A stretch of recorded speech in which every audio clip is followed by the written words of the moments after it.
민중의 소리 이완배 기자 만나겠습니다. 이완배 기자님. 네, 안녕하십니까? 예, 오늘 드디어 비트코인 얘기를 해주시는군요. 네, 그동안 어떻게든 피해보려고 노력했던 비트코인 가상화폐 이야기를 어쩔 수 없이 드리게 됐습니다. 요즘 경제 뉴스를 보면 이걸 빼면 이야기가 안 될 정도로 뉴스 전반이 비트코인과 가상화폐로 소배가 지금 돼 있습니다. 예, 전혀 모르는 분들을 위해서 비트코인, 이게 게임할 때 사이버머니하고 뭐가 다르죠? 이걸 사실 제가 2회에 나눠서 내일 좀 상세하게 설명을 드리려고 하는데요. 아주 짧게 말씀을 드리면 제한이 돼 있습니다. 게임머니 같은 경우에는 게임사에서 마음껏 만들어낼 수가 있죠. 그런데 비트코인은 마이닝이라고 해서 컴퓨터에 일정한 작업을 거쳐서 비트코인을 획득을 하는데 이 숫자가 엄격하게 제한이 돼 있습니다. 그러니까 무진장 무한정으로 생산되지 않아서 그 가치가 일정하게 유지된다는 특징을 가지고 있습니다. 그래서 비트코인에 대한 이야기와 여러 논쟁들은 제가 이렇게 너무 길어서 2부로 나눴는데요. 내일 좀 자세히 설명을 드리기로 하고요. 예.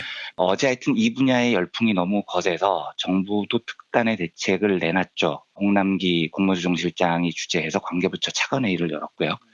가상통화 거래 가열로 속출하는 피해를 방지하기 위해서 외국인, 미성년자는 이걸 거래를 못하게 막았습니다. 그리고 거래소에서는 별도의 투자자 보호 장치를 마련해라. 이런 지금 지시를 내렸죠. 예. 금융기관은 가상통화 투자를 앞으로 할 수 없게 되고요. 여기에서 얻어지는 소득에 대해서 과세를 하는 방안도 정부가 지금 검토를 하고 있다고 합니다. 예. 근데 제가 지난번에도 얼핏 말씀드렸지만 투자에 관한 이야기, 지금 고객들의 돈이 걸린 문제에 대해서는 가급적 개입을 하지 않으려고 합니다. 왜냐하면 이걸 부정적으로 이야기하면 어쨌든 여기에 돈을 투자하신 분들이 피해를 입으실 수 있고요. 예. 긍정적으로 이야기를 하면 투기를 좀 부추기는 것 같은 기분이 들고요. 근데 저는 내일 자세히 말씀을 드리겠습니다만 가상화폐에 대해서 매우 철학적으로 긍정적으로 보는 면이 있어요. 그리고 굉장히 부정적으로 보는 면도 있습니다. 예. 그런데 이렇게 투자 열풍이 불었을 때는 가급적 이 이야기를 하지 않는 게 기자로서 바람직한 태도라고 생각을 합니다. 예측의 영역에 발을 담그는 게요. 특히 돈이 걸린 영역에 대해서는 겁이 나서가 아니고요. 이건 하지 않는 게 옳다고 생각을 하는 쪽입니다. 그래서 오늘부터 이틀 동안 드릴 가상화폐에 관한 이야기는 사실 이 가상화폐가 오르냐 그르냐, 전망이 밝냐 어둡냐를 말씀드리려는 게 절대 아닙니다. 예. 그러니까 만약에 들으시는 분들 중에 비트코인에 투자하신 분들이 있다면 저는 잘 되시기를 진심으로 원합니다. 그리고 비트코인에 투자를 해볼까요?를 궁금해하시는 분들이 있다면 제 대답은 모릅니다가 제 답입니다. 제가 이제 오늘부터 이틀 동안 이 가상화폐 이야기를 드릴 텐데요. 이 이야기를 길게 드리는 이유는 이 비트코인이 우리가 사는 자본주의의 극단적인 모습을 너무 극명하게 드러내고 있다고 생각하기 때문입니다. 예. 오늘은 정부의 대책보다도요. 최근에 제가 가장 가상화폐에 관해서 눈길이 갔던 뉴스를 먼저 알아보겠습니다. 제가 제일 관심 있었던 뉴스는 가상화폐의 선두주 자격인 비트코인이 시카고 옵션 거래소에서 선물 형태로 거래가 되기 시작했다는 뉴스였습니다. 시카고 옵션 거래소는 세계에서 가장 큰 선물 옵션 시장이고요. 여기에서는 거래가 안 되는 게 없습니다. 곡물, 금, 구리, 석유, 별의별 게 여기서 다 선물 형태로 거래가 되죠. 그런데 마침내 비트코인 선물이 10일에 이 시카고 거래소에 데뷔를 했습니다. 이 뉴스가 저한테는 제일 흥미로운 뉴스였어요. 그러면 이 뉴스를 이해하기 위해서는 선물이 뭔지부터 알아야 됩니다. 근데 이게 조금 어려운데요. 크리스마스 선물은 아닐 테고요. 네, 그 이야기가 나올 줄 알았습니다. 아닙니다. 네, 아닙니다. 그래서 오늘은 최대한 이 선물이라는 것이 뭔지를 살펴보고요. 내일 이어서 이제 왜 가상화폐가 선물로 거래되는지, 그게 어떤 의미를 가지는지를 이어서 해보겠습니다. 예. 금융시장에서 말하는 선물은 당연히 조금 전에 김용민 PD님께서 이야기를 하셨던 크리스마스 선물 이런 게 아닙니다. 영어로는 퓨처라고 부르는 일종의 금융상품인데요.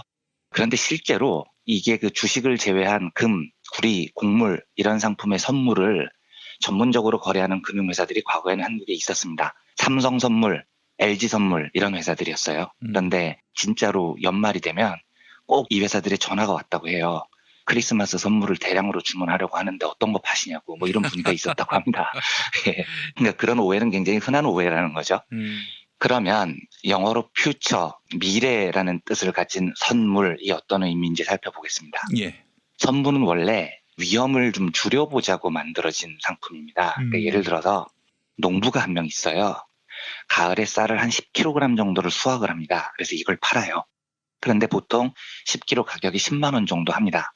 그러면 농부 입장에서는 요 쌀 10kg를 팔면 10만 원을 벌 거야 라는 걸 전제로 농사를 짓고 계획을 세웁니다. 애들 학자금도 낼 계획을 세우고 내년 농사 때 비료를 얼마를 살 건가 이런 것도 계획을 세우죠. 그 쌀을 사는 곡물상이 있습니다. 이 곡물상도 당연히 10kg의 쌀을 10만 원에 산다는 계획을 가지고 있습니다. 그래서 그걸로 쌀과자도 만들고 떡도 만들어서 팔려고 합니다. 그런데 어떤 해에 갑자기 기상이변이 일어났어요. 그래서 이 쌀값이 20만 원으로 뛰었습니다. 이러면 농사를 짓는 농민이 녹아나는 거죠. 10만 원에 팔 거라고 생각을 했는데 20이나 벌게 되는 겁니다. 와, 신난다 이렇게 되죠. 근데 이제 반면에 곡물상은 망할 지경이 됩니다. 아니, 원래 10만 원 주고 쌀 10kg 살려는 계획으로 사업 계획 다 짰는데 쌀값이 20만 원으로 뛰면 어쩌라는 거냐. 난리가 나버립니다. 반대의 경우도 있습니다. 만약에 그해 쌀값이 갑자기 폭락을 하는 경우요. 쌀값이 5만 원이 됐습니다. 이러면 이번에는 농민이 박살이 나죠. 계획보다 돈을 반밖에 못 버는 겁니다. 이러면 애들 학자금은 어떻게 되고 내년 농사 준비는 어떻게 하라는 말이죠. 이렇게 됩니다. 반면에 곡물상은 신이 나죠. 애초에 10만 원 들여서 쌀을 사려고 했는데 5만 원밖에 안 드니까 돈을 엄청나게 버는 겁니다. 문제는 이렇게 상황에 따라서 누군가는 유리해지고 누군가는 불리해지는데 도대체 누가 유리해질지 불리해질지를 모른다는 데 있습니다. 상황에 따라서 농민이 망할 수도 있고요. 곡물상이 망할 수도 있습니다. 물론 반대쪽은 유리해지겠죠. 그런데 두 사람은 이렇게 생각하는 겁니다. 야, 내가 유리해질 수도 있고 네가 유리해질 수도 있는데 문제는 계획대로 안 되면 너무 모든 게 어그러지니까 우리 조금만 더 양보를 해서 양쪽 다 안 망하는 길을 찾아보자 라고 합의를 하는 겁니다. 그래서 두 사람이 어떻게 하냐면 봄에 만나서 아예 봄에 계약을 끝내버립니다. 올해 가을에 농민이 곡물상한테 쌀을 10kg를 파는데 가격은 무조건 10만 원으로 정한다. 이렇게 미리 약속을 해버리는 거예요. 예. 그러니까 쌀 가격이 본격적으로 형성되기도 전에 거래를 미리 해버리는 거죠. 이러면 쌀값이 폭등을 하건 폭락을 하건 무조건 10만 원에 거래를 할 수 있으니까 계획을 세울 수 있습니다. 쌀 10kg는 10만 원이라는 전제로 계획을 세워나가면 되는 거죠. 이렇게 하는 거래를 선물 거래라고 합니다. 그러니까 선물이라는 건 현물, 실제 쌀 가격이 급등락할 때 한쪽이 너무 위험해지니까 그 위험을 줄이자는 차원에서 미리 거래를 해버리는 겁니다. 아, 그러니까 이제 어떤 배추밭에 가가지고 열심히 배추 농사를 지으시고 가을엔 나한테 파시오 하면서 먼저 선금을 주는 거. 그렇죠. 미리 가격을 정해버리는 겁니다. 이러면 배추값이 폭등을 하건 폭락을 하건 그 가격에 거래를 해서 위험을 줄일 수 있다는 장점이 있는 겁니다. 근데 문제는요. 위험을 좀 줄여보자고 시작된 이 선물 거래가 변질이 됩니다. 어떻게 변질이 되냐면 거대한 도박판으로 변질이 됩니다. 아하. 아까 그 선물 거래의 경우에요. 실제로 가을 수확철이 돼서 쌀값이 12만 원에 거래가 된다면요. 예. 누가 이익을 본 거냐면 곡물상이 이익을 본 겁니다. 왜냐하면 원래대로 수확철에 거래를 했다면 12만 원을 주고 쌀을 샀어야 될 사람인데 봄에 미리 10만 원을 주고 샀잖아요. 그러니까 2만 원을 번 게 되는 겁니다. 반면에 농민은 2만 원 손해죠. 왜냐하면 그냥 가을에 가격 형성되는 대로 거래했으면 12만 원을 받을 걸 봄에 미리 10만 원에 거래를 하는 바람에 10만 원밖에 못 받았으니까요. 예. 2만 원이 손해인 겁니다. 그런데 이 사실을 확인한 금융쟁이들이 이걸 가지고 도박판을 개설을 합니다. 자, 오세요 고객님들 여기 오세요. 오셔서 올 가을에 거래될 쌀을 선물로 지금부터 미리 거래를 하겠습니다. 10만 원에 사실 분들 돈 거세요. 10만 원에 파실 분들도 여기에 돈 거세요. 배팅하세요. 이렇게 해버리는 겁니다. 그러면 10만 원에 사겠다는 사람이 자기 돈을 쭉 배팅을 합니다. 돈을 걸어요. 10만 원에 산다는 건 곡물상 입장이 되는 겁니다. 그런데 사실 여기에 배팅하는 사람들은 쌀이 필요하지도 않아요. 쌀을 사지도 않습니다. 단지 돈만 배팅을 하는 겁니다. 그리고 또 10만 원에 팔겠다는 사람들도 배팅을 쭉 합니다. 돈을 걸어요. 10만 원에 판다는 건 농민 입장에 서는 거죠. 그런데 이 사람들 사실 농민이 아닙니다. 쌀도 없어요. 배팅만 하는 겁니다. 이렇게 도박판을 만들어 놓고 양쪽으로부터 산다, 판다 쪽에 쭉 돈을 배팅을 받은 다음에 가을의 결과를 탁 까보는 겁니다. 가을이 됐더니 쌀값이 12만 원이 됐어요. 이러면 곡물상이 2만 원 이익이고 농민들이 2만 원 손해라고 말씀드렸잖아요. 예. 요 결과를 바탕으로 농민 쪽에 배팅한 사람들, 즉 쌀을 10만 원에 팔겠다고 돈을 건 사람한테 2만 원을 뺏어옵니다. 그래서 곡물상 쪽에 배팅한 사람들, 즉 쌀을 10만 원에 사겠다는 쪽에 돈을 건네주는 겁니다. 이게 바로 금융시장에서 벌어지는 선물 거래라는 겁니다. 한마디로 그냥 도박입니다. 오르느냐 내리느냐에 돈을 거는 거죠. 실제로 쌀은 돈을 베팅한 양쪽 사이에서 거래조차 되지 않습니다. 그런데 쌀이 한 톨도 등장하지 않고 단지 쌀값이 오를까 내릴까를 전망한 다음에 돈을 걸도록 해서 예측이 맞은 놈이 예측이 틀린 놈으로부터 돈을 뺏어가는 구조죠. 그러니까 우리나라에서 제일 많이 거래되는 선물이 주가지수 선물입니다. 이건 쌀 대신 종합주가지수를 가지고 배팅을 하는 겁니다. 야, 다음 달 둘째 주 목요일에 주가가 얼마일까? 오른다고 생각하는 사람들 이쪽에 돈 거세요. 내린다고 생각하는 사람들은 이쪽에 돈을 거세요. 자, 도박판 굴려보겠습니다. 다음 달 둘째 주 목요일까지 기다려보죠. 목요일이 딱 됐더니 주가가 왕창 내렸으면 오른다에 거신 분들 돈 내놓으세요. 틀리셨습니다. 자, 알거지 되셨습니다. 그리고 내린다에 예상하신 분들 저 돈 다 받아가시면 됩니다. 이런 구조의 도박판이 생겨버립니다. 하하. 그런데 이게 왜 문제냐면요. 이 도박판이 정말 다이나믹합니다. 그러니까 주가지수 선물 같은 경우는 이 가격의 등락폭이 주식의 한 7배, 8배 정도가 됩니다. 그러니까 주식이 1 정도 오르면 선물은 한 8배, 8 정도 오른다고 생각을 하시면 됩니다. 그러니까 여기서 잃으면 정말 왕창 잃는 거고요. 따면 왕창 따는 겁니다. 그래서 제가 과거에 종합일간지 있을 때 주가지수 선물을 전문적으로 거래하시는 분들을 실제로 거래하는 걸 봤는데 예. 모니터를 한 4대 열어놓고요. 손가락이 안 보입니다. 마우스로 클릭을 진짜 초 단위로 하세요. 허허. 그러니까 이게 완전히 전자오락이에요.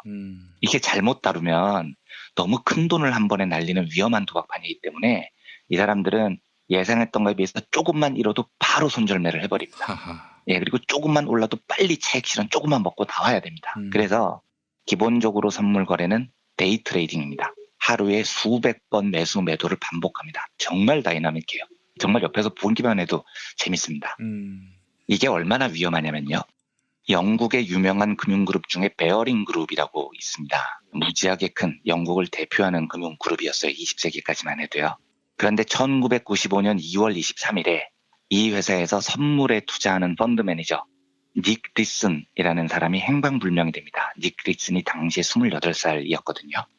그리고 바로 며칠 뒤에 베어링 증권, 이 거대한 금융그룹이 파산을 선언합니다. 이게 바로 닉 리슨이라는 한 명의 펀드 매니저가 선물 거래를 망치면서 세계 최고의 증권사가 파산했던 그 유명한 베어링 파산 사건이라는 겁니다. 그런데 실제로 이 거대한 금융그룹 베어링이 파산하기 전까지 리슨이라는 청년이 싱가포르 선물 시장에서 거래를 주로 했는데 사람들이 이 리슨을 보고 천재 펀드 매니저라고 불렀습니다. 이 도박을 너무 잘하는 거예요. 선물에서요. 그래서 세계에서 가장 선물 도박을 잘하는 청년이 바로 이 리슨이었습니다. 심지어 그 당시 싱가포르 시장에서 거래됐던 니케이 선물, 니케이 선물이라는 건 일본의 종합주가 지수를 니케이 지수라고 부르는데요. 이제 우리나라로 치면 코스피 지수죠. 이 니케이 지수가 오를까 내릴까로 도박을 하는 걸 니케이 선물이라고 해요. 그런데 이 니케이 선물 전체 거래량에서 이 리슨이라는 청년이 차지했던 비중이 4분의 1 정도 됐어요. 그러니까 엄청난 영향력을 가지고 있었던 거죠. 그래서 이때 그 리슨의 별명이 트레이딩 플로어의 마이클 조던이다. 뭐 이런 별명이 있었습니다. 그 정도로 유망했던 선물 시장의 펀드 매니저였습니다. 그런데 이 리슨이 천재 펀드 매니저 소리를 듣던 사람이 95년 1월 초에 일본 니케이 지수가 오른다에 돈을 왕창 걸었습니다. 그런데 세상 일은 모르는 거죠. 1월 17일에 고베에서 큰 지진이 난 거예요. 예. 그래서 니케이가 폭락을 했습니다. 근데 문제는 주가가 폭락하면 그냥 폭락을 하는 건데요. 선물이라는 도박판은요. 주가가 폭락을 하면 8배 가까이 더 떨어집니다. 그러니까 선물에서 오른다 쪽에 건 사람은 이 니케이 지진으로 진짜 주가에 비해서 8배나 크게 손해를 본 겁니다. 박살이 나버린 거죠. 리슨이 이때 엄청난 돈을 잃으니까 베어링 증권사의 돈을 다 끌어들여서 계속 오른다 쪽에 더 겁니다. 만회를 하려고요. 그런데 지진의 규모가 계속해서 커지면서 주가가 계속해서 폭락을 합니다. 이때 리슨 혼자서 선물 투자로 잃은 돈이 12억 달러였어요. 우리나라 돈으로 1조 원이 넘습니다. 한 열흘의 기간 동안요.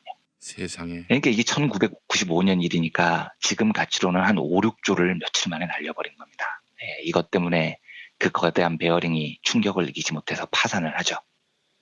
선물이 얼마나 위험한 도박판인지 좀 가까운 예를 하나 더 들어보겠습니다. 이건 제가 실제로 경험했던 일인데요. 2001년 9월 12일을 저는 잊지를 못합니다. 제가 이때 증권 기자였는데 진짜 뚜렷이 기억이 납니다. 아침에 증권거래소 기자실에 출근을 했는데 이날 한국 증시가 오전에 개장을 안 한다고 발표를 했습니다. 오. 오후부터 연다는 거예요. 왜냐? 이 전날 밤에 미국에서 9.11 테러가 났거든요. 이날이 수요일이었고요. 목요일 다음 날이 이제 선물거래 만기일이라고 부릅니다. 뭐 이것까지는 아실 필요가 없는데, 즉 다음 날이면은 올랐나 내렸나의 두박을 한 사람들의 결과가 나타납니다. 패를 까보는 거예요. 그러니까 오른쪽에 건 사람들, 내린 쪽에 건 사람들 다 돈 내세요 하는 날이 바로 다음 날이었습니다. 그런데 만기일을 하루 앞두고 9.11 테러가 났습니다. 이 충격이 너무 커서요. 증시를 열지를 못하는 겁니다. 국가가요. 왜냐하면 열자마자 주가가 대폭락할 게 뻔하니까 투자자들 보고 좀 진정하실 시간을 가지라고 오전에 장을 안 열었어요. 일부러. 그런데 그게 소용이 없죠. 오후에 장을 딱 여니까 진짜 조금 과장 못해서 전 종목이 하한가였습니다. 전광판이 시퍼런데 원래 이 주가는 오르면 빨간색으로 표시를 하고 내리면 파란색으로 표시를 하거든요. 예. 그때 진짜 그 주식 시세판이 시퍼렇게 하한가 표시가 다 깔려 있었습니다.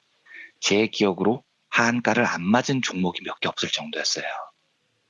그런데 당시만 해도 하한가라는 건 그래봐야 15%를 날리는 겁니다. 그런데 선물 도박판에서는요. 올랐다 쪽에 걸었던 사람은 시쳇말로 진짜 엿됐습니다.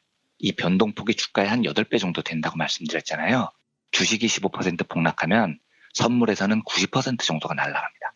그냥 투자한 돈이 싹 사라진다고 보면 돼요. 근데 그때 우리나라의 강남 쪽에 가보면 부티크라는 게 있습니다. 예. 이게 이제 옷 파는 데가 아니고요. 사설 투자 대행업체 이런 곳입니다. 그러니까 투자 좀 잘한다는 사람들이 모여서 강남에 돈 많은 고객분들한테 가서 저한테 돈 좀 맡기세요. 제가 끝내주게 불려드릴게요. 제가 대우증권 뭐 부장 출신인데요. 제가 주가지수 선물 투자로는 완전히 고수예요. 이제 이런 식으로 꼬십니다. 그럼 사람들이 물어보겠죠. 선물이 뭐예요? 그러면 고객님 모르셔도 돼요. 이게 퓨처라는 건데 주식보다 수익률이 한 8배 되고요. 저한테 맡기시면 돈 엄청 불려드릴게요. 라고 꼬십니다. 그래서 돈을 받아서 그걸 투자를 하죠. 이런 일을 하는 것을 그 부티크들이라고 부르는데 당시에 부티크들이 강남에 한 수백 개가 있었어요. 그런데 이날 모조리 쫄딱 망합니다. 하하. 제가 나중에 선물 투자부에 가서 취재를 해보니까 선물을 좀 더 발전시킨 이제 오른다 내린다에 돈을 걸도록 하는데 이걸 조금 더 다이나믹하게 배팅을 할 수 있도록 만든 게 옵션이라는 겁니다. 요즘 유행하는 옵션 열기하고는 아무 상관이 없습니다. 콜 옵션, 풋 옵션 뭐 이런 건데요. 이걸 만들어서 오른다 내린다에 복권처럼 돈을 걸게 한 상품이 있어요. 오. 그런데 이때 풋옵션, 그러니까 내린다 쪽에 건 상품 중에 9.11 테러가 터지니까 주가가 폭락을 했죠. 그래서 내린다 쪽에 건 복권 중에 하루에 가격이 400배가 뛴 옵션이 있었습니다. 그러니까 이게 실감이 잘 안 나실 텐데 당시만 해도 옵션을 10만 원에 하나씩 사고 팔았거든요. 제일 싼 거를요. 그러니까 내린다 쪽에 10만 원 건 사람은 이날 하루에 4천만 원을 벌었어요. 오. 근데 보통 10만 원짜리 하나는 잘 안 사거든요. 사람들이 10개나 100개 이런 단위로 삽니다. 그래서 이날 내린다 풋옵션에 100개쯤 사둔 사람, 그러니까 1,000만 원쯤 투자한 사람은 하루 만에 그 1,000만 원이 40억 원이 되는 기적을 만나게 됩니다. 근데 이 말이 무슨 뜻이냐면요. 이걸 제가 도박판이라고 말씀을 드렸죠. 누군가가 40억을 벌어갔으면 누군가가 40억을 잃었다는 뜻입니다. 그런데 부티크들이 대부분 여기에 오른다 쪽에 돈을 건 겁니다. 복잡해서 설명을 좀 생략하지만 그렇게 하면 평소에 부티크들이 돈을 대부분 벌어요. 그런데 9.11 테러가 나면서 수백 개의 부티크가 이날 홀라당 망해버립니다. 그러니까 이게 엄청나게 위험한 도박판이라는 겁니다. 그런데 우리나라의 선물 옵션 시장이 한때 세계에서 거래량이 제일 많았습니다. 그래서 한국 선물 옵션 시장을 세계 최대의 카지노라고 불렀습니다. 오, 카지노로. 오. 예. 그리고 이 바닥에서 제일 유명했던 전설적인 투자자들이 있습니다. 근데 좀 웃긴 건 이 바닥의 고수들이 다 실명이 아니고 예명으로 알려져 있어요. 본명을 잘 안 씁니다. 왜냐하면 이 바닥의 고수라는 건 그 거대한 도박판에서 돈을 엄청 많이 땄다는 이야기고요. 그 말은 그 고수의 손에 수많은 투자자들이 돈을 잃었다는 뜻입니다. 그래서 선물 옵션 시장에서 고수가 됐다 함은 그만큼 그 사람들 손에 피를 많이 묻혔다는 뜻이고요. 그래서 원한을 얼마나 많이 샀겠습니까, 이 사람들이요. 그러니까 이 바닥의 고수들은 일부러 실명을 공개를 잘 안 합니다. 너무 원망을 많이 사서요. 제가 증권에 한참 출입하던 2000년대 중반에 그 바닥 최고 고수들이 누구였냐면 원조가 목포 세발낙지라는 닉네임이셨어요. 이분은 이제 나중에 실명이 밝혀지는데 대신증권 목포 지점에서 활동하시던 장기철 부장이라는 분이었습니다. 그때 별칭이 목포 세발낙지로 알려졌죠. 이분이 우리나라 최초의 선물 고수였고 이 세발낙지에 이어서 2대 고수군들이 광주은행 피스톨박, 동원증권 할아버지, 일산 가물치, 홍콩 물고기, 압구정동 미꾸라지 이제 이런 분들이 유명했습니다. 월남 앞치마는 뭐 옛날 얘기군요. 뭐 그런 것도 있으면 있었을 것 같습니다. 근데 제가 이 분야를 처음 취재할 때 이분들 별명이 너무 재미있는 거예요. 목포 세발낙지, 뭐 압구정동 미꾸라지, 홍콩 물고기 다 물고기잖아요. 그래서 제가 기사에 선물시장 주름 잡는 해산물 3인방 이렇게 제목을 붙여서 기사를 보낸 적이 있어요. 그랬더니 데스크가 전화를 해서 막 욕을 하면서 야 이 새끼야 해산물 3인방? 야 미꾸라지가 해산물이야? 미꾸라지가 바다에 살아? 미친 새끼가 기본적인 것도 취재를 안 하고 엄청나게 욕을 하더라고요. 생각해보니까 맞잖아요. 미꾸라지가 해산물은 아니죠. 근데 제가 잘못했다고 생각을 하고 반성하고 있는데 나중에 기사를 보니까 제목을 고치셨더라고요. 데스크가. 선물시장 주름 잡는 수산물 3인방 이렇게 고치셨어요. 미담 기사처럼 보여요. 네, 제목이. 그렇죠. 선물에 대한 설명을 이제 이 정도로 오늘 마치겠습니다. 너무 결론 없이 끝내는 것 같아서 죄송하지만 시간이 너무 길어져서 여기서 정리를 하겠습니다. 이 정도로 선물이라는 것에 대해서 개괄적으로 이해를 해보고요. 내일 다시 이어서 그렇다면 가상화폐가 어떤 개념이고요. 그게 선물 시장에 데뷔를 했다는 것은 어떤 뜻이며 그것이 우리의 자본주의의 어떤 모습을 상징하고 있는지를 내일 별다른 뉴스가 없다면 하루 더 시간을 내서 청취자 여러분들께 말씀을 드리도록 하겠습니다. 우리 청취자분들이 익히 알아야 할 일이네요. 비트코인에 대해서 설명을 듣기 전에. 하여튼 조금 지루하셨을 수도 있는데 알아두시면 선물이라는 게 이런 건지 앞으로 이해하시기에 도움이 조금 됐으면 좋겠습니다. 예, 알겠습니다. 이완배 기자님 오늘 말씀 잘 들었습니다. 네, 감사합니다.